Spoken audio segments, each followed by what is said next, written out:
Teachers in England are back on strike. Which is the party of home ownership?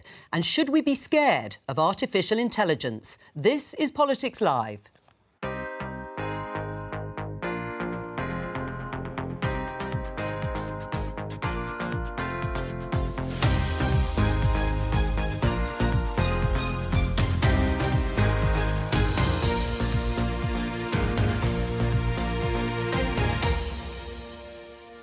Joining me today, Conservative MP Bim Afellamy, Chair of the Commons Business and Trade Committee, Labour's Darren Jones, columnist for the I newspaper and former Labour advisor Andrew Fisher, and Reem Ibrahim from the free market think tank, the IEA. Today... What do we want? School funding! When do we want it? Now! Teachers in England are back on strike, and with more unions rejecting this year's pay offer, could disruption in schools get worse? It's childcare that's an issue, but I support the teachers, the fact that, but I think the kids are getting a hit on the head. What we are not prepared to accept, and none of the teacher unions have accepted, the offer that the government has made. Hi, I've just had a message off you telling me to hang up that I've been scammed. I feel like such a... Fraud is now the #1 crime in the UK, but is enough being done to tackle it? We'll be joined by BBC reporter Nick Stapleton, who's trying to stop the scammers. And help for first-time buyers is back on the political agenda, but which party has the best plan to get people on the housing ladder?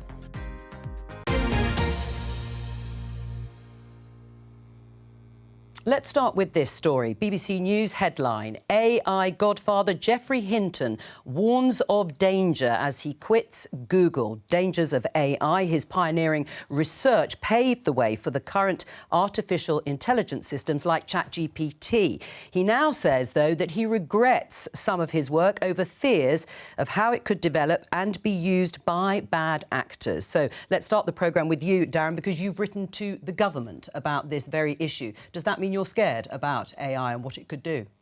No, I'm very supportive of AI and technology insofar as it can improve productivity in the private sector, improve pay and profits, and help us deliver the public services we want in a better way and a cheaper way.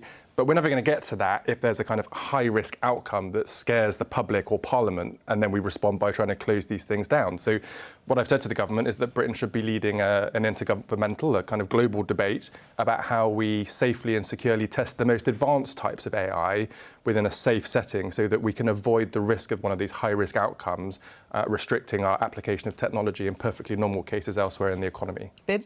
I think what Darren said is very sensible. I would go further and say that we've got to take it seriously if people like Professor Hinton, like Elon Musk, people who know a lot about this are worried, we do have to take that seriously.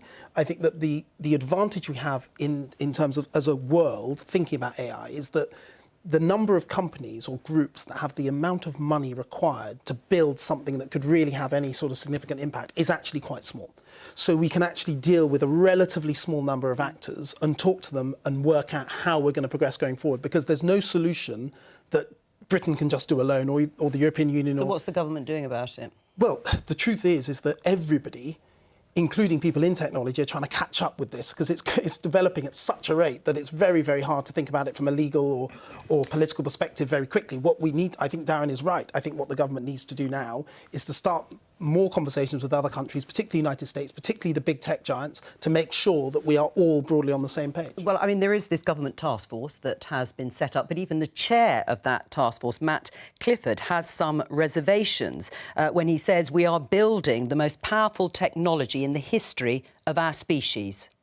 And if that doesn't excite you a little bit and terrify you a little bit, then there's probably something wrong with you. Now, the real challenge is that we are advancing the capabilities of these systems faster than we're advancing our ability to control them.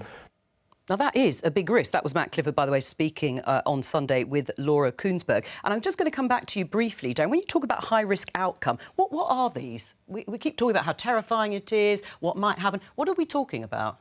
Let's take an example. You can get an AI system that could automatically create a novel cyber weapon that we've not seen before. That's a national security risk that we should have proper oversight of. But the UK is out of kilter with other countries. On the one hand, we're world leading in our companies and academics because it's us, it's the Americans, the Canadians and the Chinese that really lead in this space.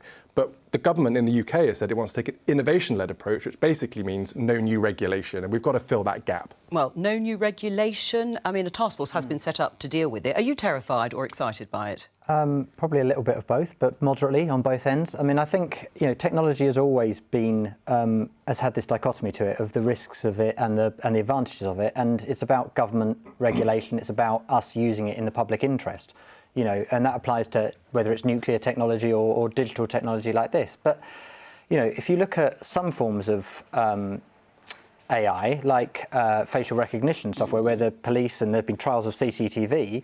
There are serious problems with that in the criminal justice system because it's less good with certain ethnicities, it seems, at being able to identify people, which obviously has huge risks if you then apply that to a criminal justice system.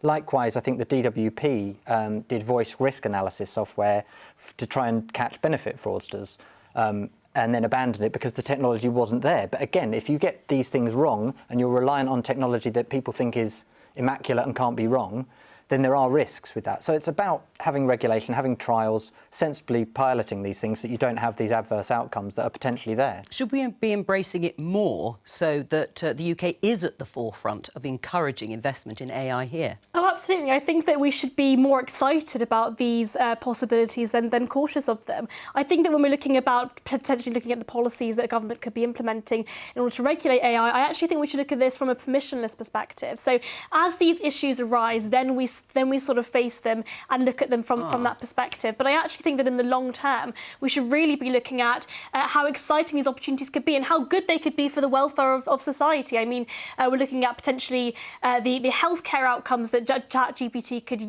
could be used in order to be very specific about what those patients need. And it essentially means that a lot of that pressure could be taken away from government officials. Darren? I mean, look, if you take the nuclear example, in a permissionless society, you might create a nuclear power station that everyone's grateful for, or a nuclear weapon that people are definitely not grateful for. In advanced of artificial intelligence, you are potentially in a similar space, and the UK has real global advantage on this and could really start to lead the international debate if it wants to. What sort of regulation would you like the government to introduce? At the moment, none, because I think that the broad approach is correct, because, as I said, this only works when you're dealing internationally because of the completely borderless nature of it. I mean, the EU has put forward a legislative framework. And they don't have many leading AI companies, because the truth is, if right now Britain were to do what Italy's done and ban ChatGPT-4, for example, then guess what? A lot of people will not develop their AI-enabled technology in this country, and that will mean we actually, in the future, have less control about what happens rather than more. So what we've got to do is, again, think internationally. I think the leading into bilateral discussions or multilateral discussions about how we actually regulate this, again, including the major tech players. There are not that many of them. We know where they are. And to talk to them and say, look, you are the people with the power here in terms of being able to create these new artificial intelligence, whatever the risks or the successes might be. We also have the legal power. Let's come together and get a right outcome that benefits everybody. Happy with that? Partly, but also partly not, because... I was so nice to you. Yeah, well, it wasn't worthwhile. I should stop. Bim and I get on. But where we do disagree is that the UK government could and should be doing more. You rightly identify legal action in the European Union. Even the Americans are bringing forward regulation in this space, and they don't normally get that far. We're going to have to do the same in the UK. But at the moment, we've got this dichotomy where the government has rightly recognised the problem and set up a task force. That's good and welcome, but it refuses to lead on the discussion around regulation, and that seems to be nonsensical. Let's talk about strikes, because today teachers are walking out of classrooms across the country for the 5th time this year over pay and recruitment and retention. Previous strikes by members of the National Education Union have affected more than half the schools in England. The union says GCSE and A-level students, because exams are about to start, will still be able to study, and vulnerable children will also be protected. But this is the headline in the Daily Telegraph. Teachers' strikes could disrupt GCSE and A-level students as thousands of teachers walk out. Are the strikes justified, Bim? No, but I think it's important to say that I understand how some teachers feel that, they need more pay, and that's... It's not just some. Well, no, OK, but I understand the reasons. I don't think it's justified, because I think the impacts on those young people who've been through so much after COVID is it's terrible. And what I would like to see, obviously the government's got a huge part to play in this, and they need to come together with the teachers' unions and the education sector more generally. What I'd like to see is a multi-year settlement over a longer period of time than politicians typically think. You know, I'm talking maybe 4, 5, 6 years, to show that, yes, we do understand that they need more pay, and the government's obviously done what it can over the deal that's proposed, I think, for the next 2 years. But we need to think over the next 5, 6 years, OK, how do we get there? And the trade-off for that is that we don't have strikes and we get better education for our kids who are just suffering through, I mean, 5th time you said this year. I mean, that's an appalling outcome for kids that have been through COVID and all the difficulties with that. Do you agree? Again, partly. I mean, look, the long-term economic growth potential for the country rests on our young people being educated and fit to make the most when they're older. Right, so the strikes aren't justified. No, so the strikes are therefore justified because actually for the past 13 years, there's been a structural decline in public sector financing of our schools and our teachers, which results in this absurd position now where people don't want to become teachers because they don't feel like they can afford to pay the bills as well as teach our future generations. This is a sticking plaster problem. We need a long-term approach to settling teacher pay, investing in our schools, investing in our state education, because it will pay back in the long run. Right, and are you looking at what sort of percentage pay rise? I mean, you're right, teachers' pay on average has gone down. It's been cut in real terms. In other words, prices have gone up faster than their wages. It's about 10% since 2010. Is that the sort of pay offer you would like to see? Look, it's not for me to just make up numbers out of thin air. I'm not in the room doing the negotiations, but we definitely need to get a deal, and teachers do need to see their pay increase, not just now or next year, but in line for the long run, so there's sustained funding from an economy that is growing and not declining as it has been over the last 13 years. Well, and the problem is there are no negotiations. Well, we had negotiation. We came to a deal. We came to what we came to a deal. The government proposed after a long period of negotiating, and then so we are sort of stuck at the moment. But I hope that negotiations will continue. And how would you do that? How would you unlock that? Well, I mean, it depends highly. Well, it depends highly on the individuals and the personalities and how that relationship can develop. But I just wanted to take up something that Darren was saying, or rather that you said in question to Darren. 10%, you said, roughly, the fall in real terms pay. We've had inflation, largely due to global factors, of about 10%. A big part of the problem... Yeah, but this is since 2010. I'm not talking about just in recent times. I agree, but hold on. But if you get 10% at the end, that has had a huge impact on pay. And so the real reason why we're having these problems in the public sector is over the last year, we've had a huge spike of inflation. That has been the biggest driving force. That's one of the reasons why getting inflation down as quickly as possible is, I think, one of the most important things, Darren, the most important thing the government can do. You know this bit. Teachers' relative pay compared to other parts of the economy has been declining for years. Yes, there's been a high inflationary environment, partly due to kind of global issues, but this is a long-term issue that's now exploded into these strikes, and that's why you need a long-term answer. Would you like teachers to get back into the classroom? I would, and I have a huge amount of sympathy for these teachers that have, of course, across the public sector, we've seen many public sector workers receive a real terms pay cut. We all are, unfortunately, as a result of inflation. I do want to challenge this argument that inflation is a result of sort of global factors and has nothing to do with the government's own actions themselves with regard to quantitative easing and buying up government debt in the Bank of England. A lot of this inflation is a result of the government's own fault themselves.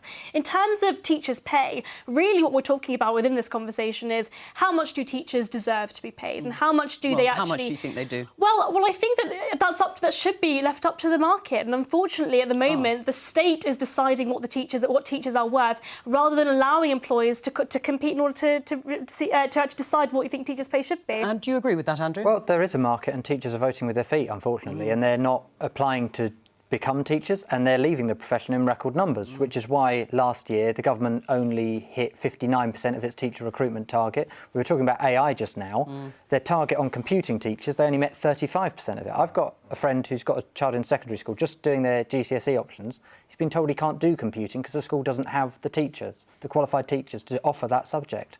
Now, that's ridiculous. We're, 5th, 6th biggest country in the, economically in the world, and this is the cutting edge of technology, and children can't do computing at GCSE in some schools because they haven't got the teachers. So it's a complete failure. We clearly need to raise wages. There's a recruitment crisis, same as there is with nurses. This is just blatantly obvious. If you want more people in classrooms, you've got 500,000 children being taught in class sizes of over 30 because of the lack of teachers, another 500,000 being taught by unqualified teachers with teaching assistants filling the gap where teachers should be. That's a real problem. And unless you want, as Darren said, if you want a productive economy in the future, you need to invest in children now in schools. I totally agree, but I think that in order for us to attract the best and the brightest in this country, I mean, why do a lot of these incredibly educated people go and work in the private sector rather than go into teaching? Because they can get paid more. Because they can be paid more, exactly. And the pay's been driven down over the last 13 years. Absolutely, which is why if we allow competition, allow us to marketise the education system, actually, not only will that allow more choice for parents and for families, and for teachers, but actually what that will allow is teachers to be paid even more. Just in areas where you have got a very free market, not many unions involved in that, is pay higher or lower, do you think? I mean, if you take, say, the social care sector, for instance, which is not very well unionised, you've got pay rates of, £10, £11 an hour. That's, free market. Not very Absolutely, didn't say it shouldn't be unionised at all. Yeah. I mean, just looking at, for example, Sweden, which has no minimum wage but has huge amounts of union power, and unions are able to freely negotiate with employers because government stays out of it. We need stronger trade union rights.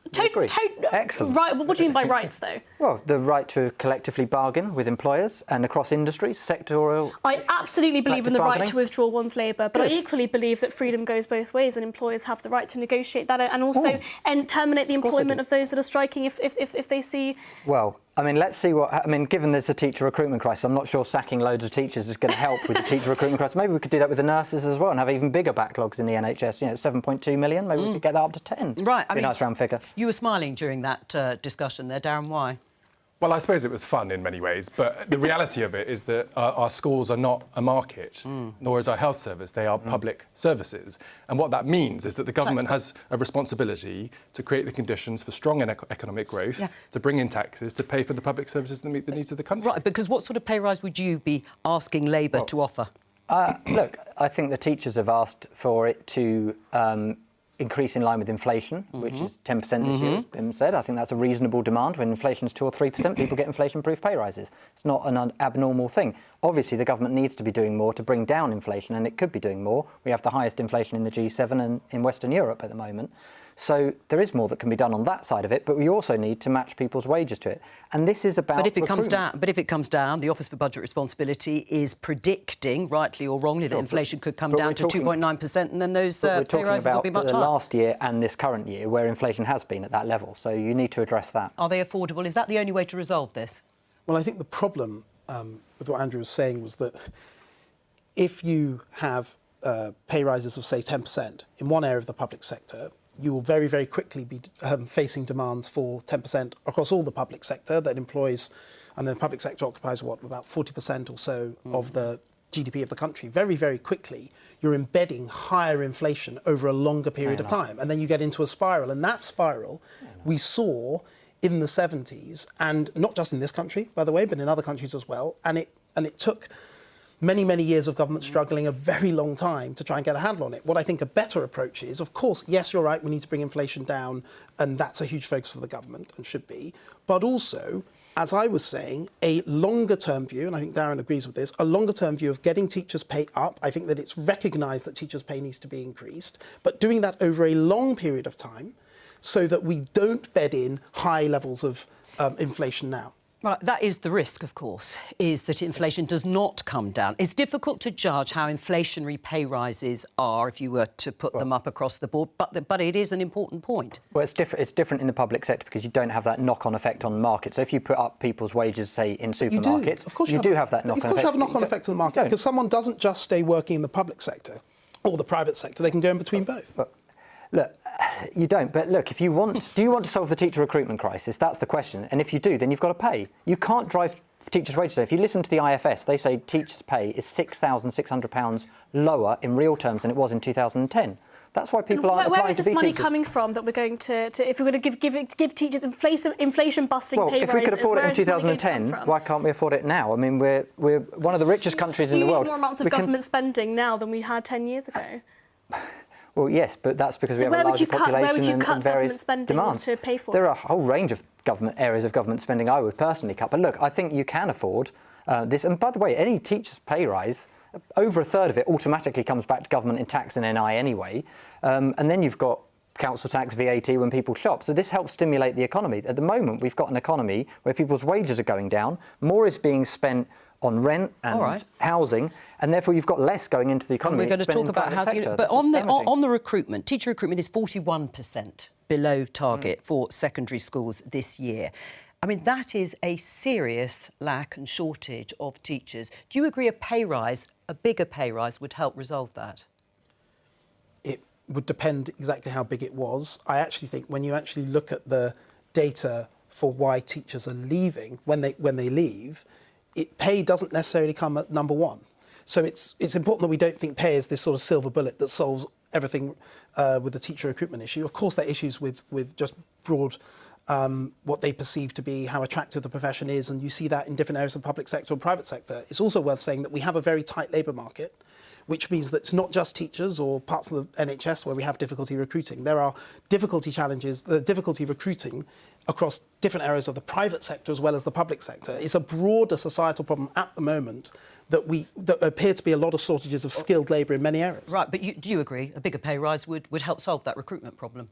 Partly helps, but what BIM is also referring to is the need for reform of our public services. And what he's therefore impliedly acknowledging is that after 13 years of this government messing around with our public services, we've been landed with a mess. Teachers, nurses, doctors are not just striking about pay, they're striking about working conditions, investment in the capabilities and capacity they have, the work that they're being asked to do. And we need to be able to increase their pay, yes, but we need an economy that's growing to do that, and we need to take reform of our public services deeply seriously because we can't afford them in the current state. I'll let BIM respond. Well, I agree that we need to focus again after dealing with, obviously we left the European Union, Brexit and COVID. Yes, we need to take seriously reforming public services. There were problems I suspect that my prescription for reform may be different to yours, but I think that I very strongly welcome that a Labour politician is now saying we should reform the public services in ways that we can actually improve We seem to outcomes. forget of 6 years of austerity from the Conservatives where they cut public sector funding to the bone, including on capital investment. I seem to remember even Labour at that time were certainly forecasting that they would do something similar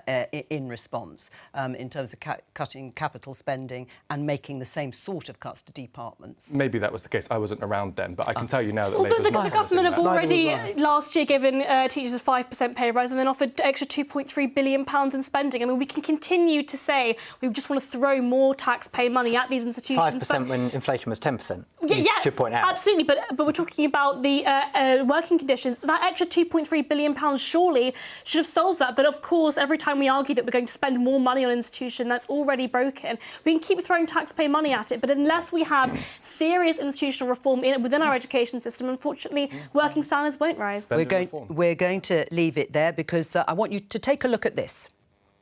As I can see on my system that you're looking for a loan amount of £1,000 for 2 years with a monthly installment £70 a month, right? Okay, I'm calling her now. Okay, no problem. As we're trying to intercept, the first scammer has handed the call over to a more experienced colleague. So give me 1 minute only. I'm doing some legal formalities. I'm making a file over here. He'll be a closer, the person who takes the payment for the fake loan. So the scammer's now taking her through the final stages of this. Just give me 1 minute. She's not answered. So if we can't get through to this woman, she's going to pay out right now. She sounds suspicious. Please tell me she's seen something from us. I've just got a text message saying scam warning, hang up your phone and ring your bank. Oh, listen, she got a text. Where you got this message, ma'am? Listen. I got a text message. Ma'am, I'll tell you, maybe you are getting a message from any other loan company. I have no idea where it's from, but it's love, I'm asking you for the insurance money, which I'm going to activate in your profile, so I can process the money in your bank account now. It's hard to hear the audio, but she just said that she got a text message that says scam warning, hang up and call your bank immediately. That was a clip from the Scam Interceptors. The return of that programme on BBC One came yesterday and on the iPlayer. In the programme, a team of ethical hackers intercept cyber criminals in the act, as you saw there, helping to prevent vulnerable people falling victim. Scams account currently for around 40% of all crime. Let's talk to Nick Stapleton. You saw him there in the clip. He's the member of the Scam Interceptors team. Just tell us a bit more about how widespread this is. Hi, thanks for having me. So I think when most people think about scams, they imagine that what we're talking about is some people in hoodies sitting in front of laptops, when the reality of the situation is that this problem is now so bad. I think Ofcom put out figures last year that said that 45 million of us had had a scam call or a text. And what we've been able to document as part of the programme that we make is that this is being conducted by enormous businesses. You're talking about corporations who have hundreds of employees who are capable of making sometimes as many as 100,000 or even nearly 1 million calls a day to UK numbers. That's a day.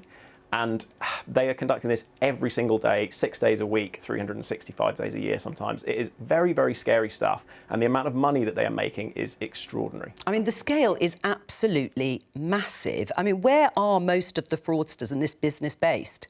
So the FBI did some research last year, and they found that 85% of the scam calls that were going to the US were coming from India. And I would say that what we found in the programme does reflect that. The vast majority of scam call centres, of mega scam call centres, the really big ones that we see doing a lot of these calls, do appear to be based in India. There are plenty of others around the world, but the ethical hacker that we work with, Jim, he has documented at least, certainly in the hundreds of scam call centres based in India. Right, Nick, stay with us for the discussion. Bim, the government's expected to announce a new national fraud strategy this week. What would you like to see them do to protect consumers? There are a couple of things. One is, without talking about recruitment all over again, making sure we've got the right skills in different institutions and in central government to help on this, whether it be HMRC and other places, and indeed the police, because we've gone from a world where most crime is in person to a world where most crime's online, and that's a big, big shift that has happened over the last, say, 10, 15 years. So that's one thing, people. Secondly, it's just focus, because there's so much going on. There are always so many different things to try and tackle and to deal with. A lot of our, if you think about financial services, obviously a lot of this is to do with banks and how people get access to their money. We spend a lot of time regulating all sorts of different things in financial services. Let's have as much focus as we can on fraud. For example, when you make a payment on your online bank and it goes within an hour or half an hour, it is possible to delay that for a period of time so that we can double check that it's not fraudulent. That sort of thing might be the sort of regulation that we might put in. I mean, do you think it'll make a dent into the sort of thing we've just heard from Nick, Darren? Partly. I mean, there's a whole host of issues here. I mean, one of them is the telephone numbers. So Labour said that we need to put in regulation to stop international organisations being able to have a mask of a UK number that then comes through to people in the UK. That's one small measure that will make quite a big difference in blocking a lot of these calls coming internationally.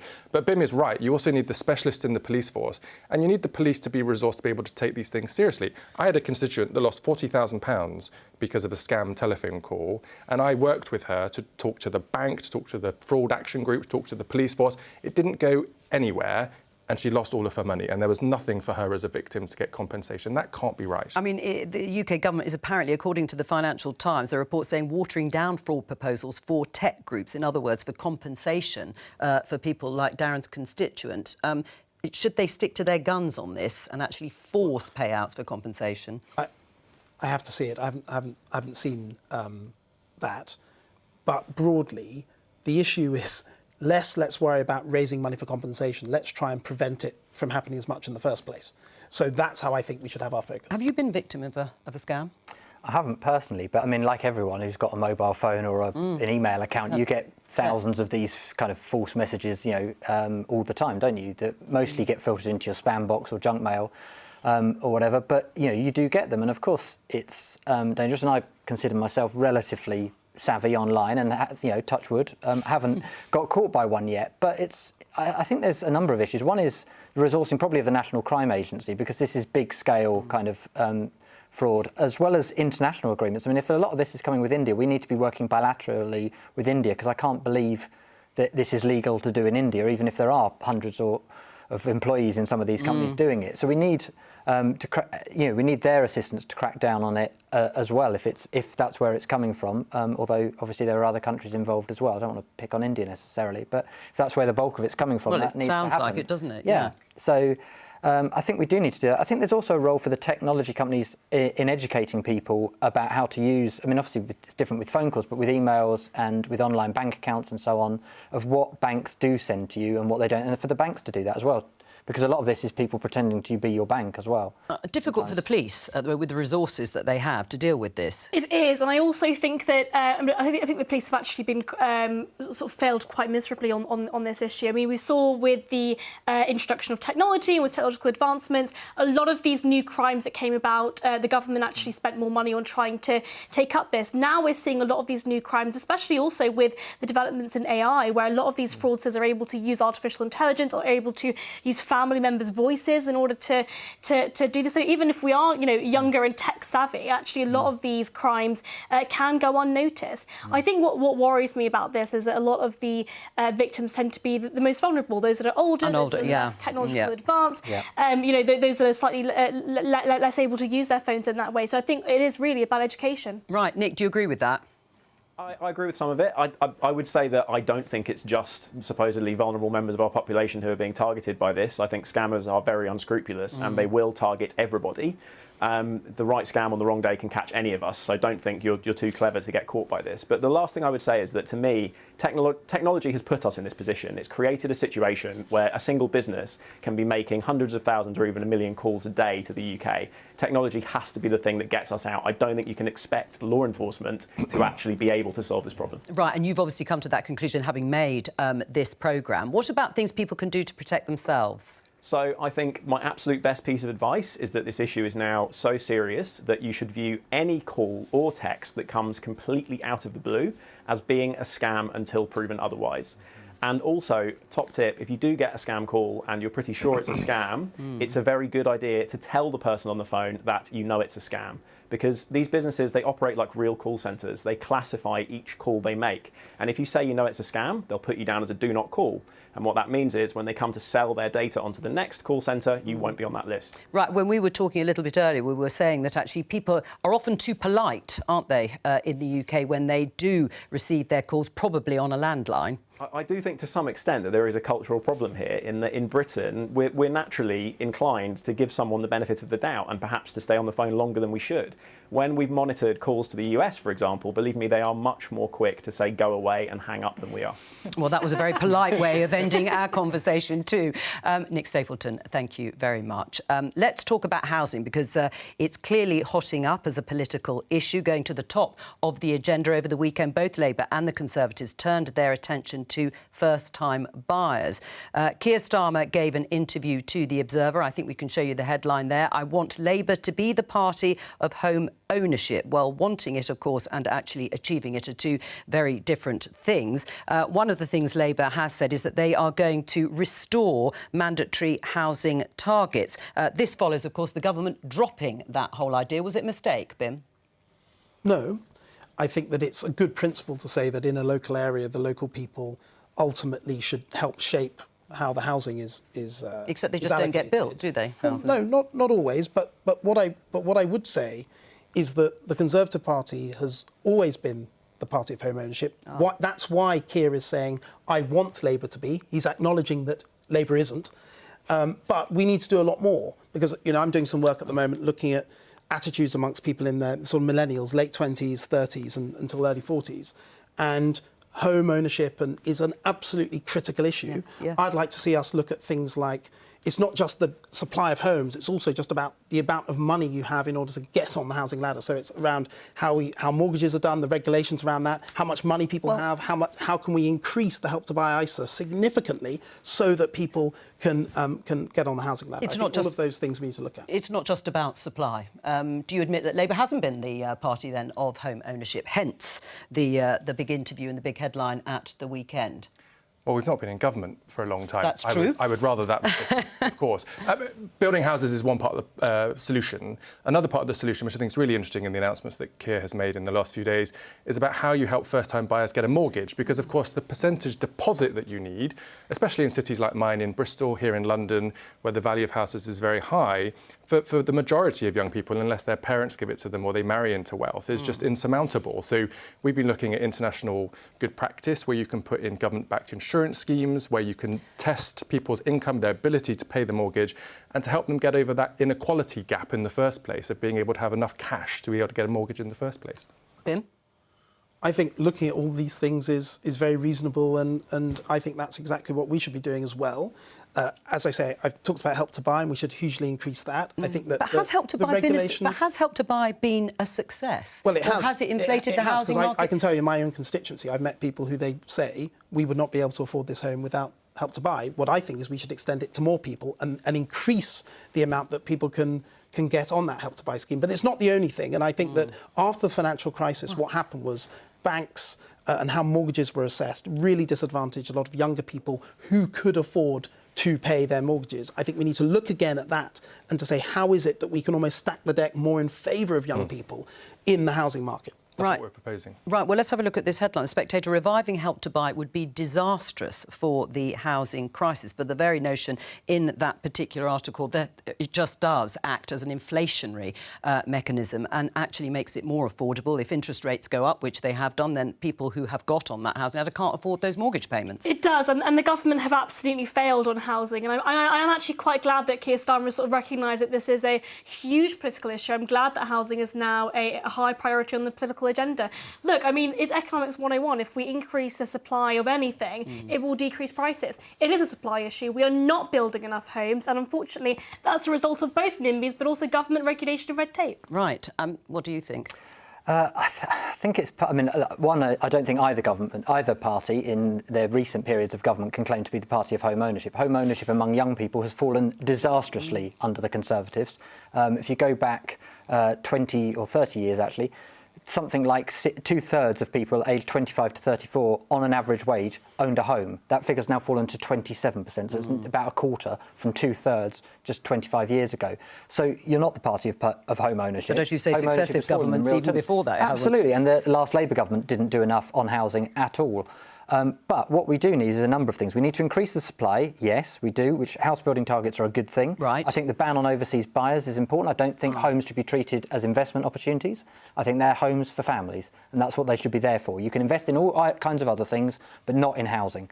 That should be for individuals. I personally would restrict it more for domestic buyers as well. I don't think, landlords are bad because they come from abroad. I think they're bad if they're over here. And I'm talking corporate landlords, big kind of companies that are buying up these housing estates and then renting them out to people at very high rates, which means they can't then save for a deposit.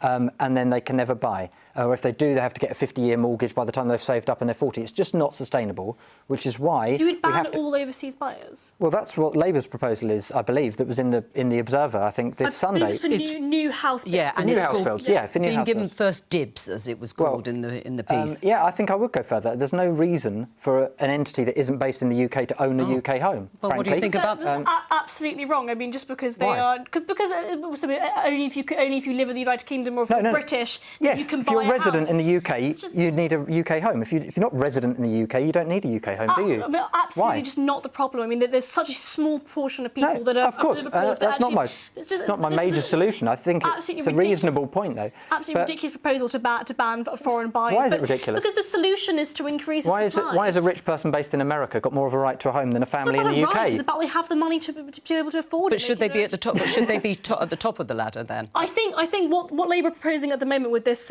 first dibs buy thing. I mean, I'm not necessarily as supportive of these targets, but actually I think I'd rather see the government have some kind of policy on increasing the supply. Really, that is the problem. Why are we banning other people from being able to buy homes in the country? So look, I think we do need to increase supply, and one way in which we should do it... So why did you drop the mandatory targets then for local authorities? Yeah, go on then. One way in which we can do it is actually, in the right places, extending social housing. I think by having more social housing in the right places, not necessarily everywhere, what you do is you increase the total supply of homes. It's one thing the government can actually control. But where are those right places? Just not in your backyard?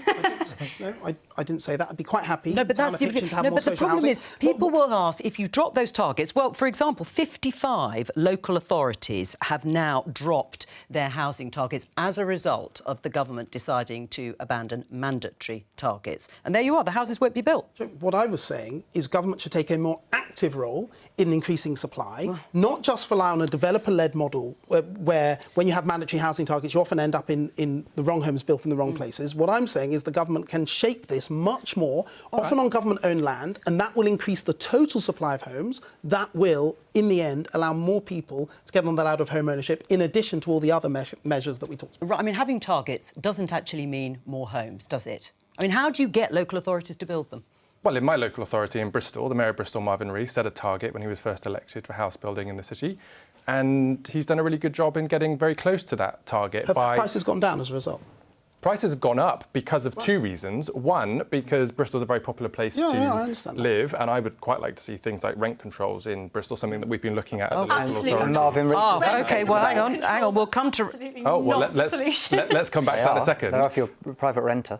But of course, there is then a pool of housing that has to be available for rent as young people save up and earn the salaries to be able to buy a house. And the trouble with a lot of the protections for renters is that it exists, and that's a really important part of Keir's announcement today. It's not just about your ability to buy a home, it's about your ability to have secure private rental as you save up to be able to take advantage of that opportunity. Well, before I get to respond on the rent controls, I mean, how do you persuade developers to start building? Developers that are land banking, waiting for prices to rise, which they have done for years. By saying you've got a target does not mean you can make them do it. In Bristol, again, we've got a local authority-owned house building company called Gorham Homes that works in partnership with private developers to make the most of the sites that we have available. There are methods for doing this, and we've been showing in Bristol how that can be done. What's your problem with rent controls? Rent controls are effectively the best way to crush any city's house building targets. I mean, the fact of the matter is we saw this happen in Stockholm, for example, where rent controls were implemented. Of course, the supply of housing entirely decreased. Now the waiting lists to get onto the housing that are about 10, 20 years long. Rent controls are absolutely not the way forward. What we should be doing, as I've said before, is increasing the supply so that actually within those areas we're able to build.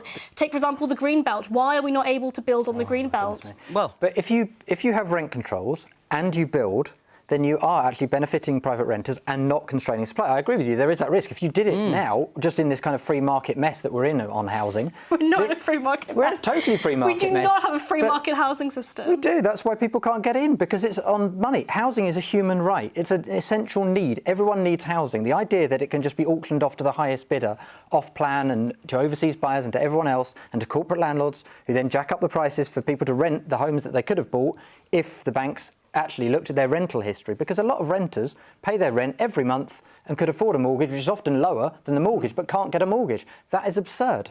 But because so much of our housing, especially in cities like London, like Bristol, which is why Labour mayors in London and Bristol have both advocated rent controls, because that is part of the solution. It's not the totality of it, I agree with you, but it is part of the solution, because at the moment we have more and more share of people's income going on rent, and that's damaging for the entire economy, as well as bad for housing situation in this country. Rent controls, wherever they're put in, they don't work. A city, not just Stockholm, take Berlin, where they impose rent controls. We've got huge problems with housing. In fact, the tech industry, which had Berlin as one of its key hubs, I think in Europe, if not the world, people are increasingly leaving Berlin because of the lack of San Francisco's got rent controls, and that's right by Silicon Valley. They seem to be doing all right. Hold on. You know what's been happening to house prices and rents in San Francisco? Going through the roof. It's one of the reasons why tech companies are leaving Silicon Valley. Because the rent controls are very weak. Because the rent controls mean that ultimately, over time, you actually reduce the availability of housing and the quality of housing. But that's why you need a public sector builder. And the quality of housing that's not trying to make a profit. But I was saying that, yes, the government can take a more active role in increasing the supply. I agree with you on that. I think we can do that, but the aim of increasing that is not to leave people in social housing. It's to enable them the money, time and availability to then get into the private sector where they can own their own home. Right. Do you think this is going to be the issue at the next election? Well, I hope it is, and I hope that both parties now look at this and actually decide that, young people, in order for them to sort of be won over by either party, housing has to be at the top of the political agenda. Andrew, do you think it will be, or in the end, will people think about older voters who are homeowners, and think actually they're the ones that we need to protect? I think that's part of the problem. The other part of the problem is our electoral system favours the marginal seats, and unfortunately they're not in cities. In cities where the housing crisis is more acute, there tend to be safe seats, so you don't get policies that favour that. On that note, that's all we have time for. Thank you to all of my guests. I'll be back tomorrow with more Politics Live at 11:15, of course, for Prime Minister's Questions. Bye-bye.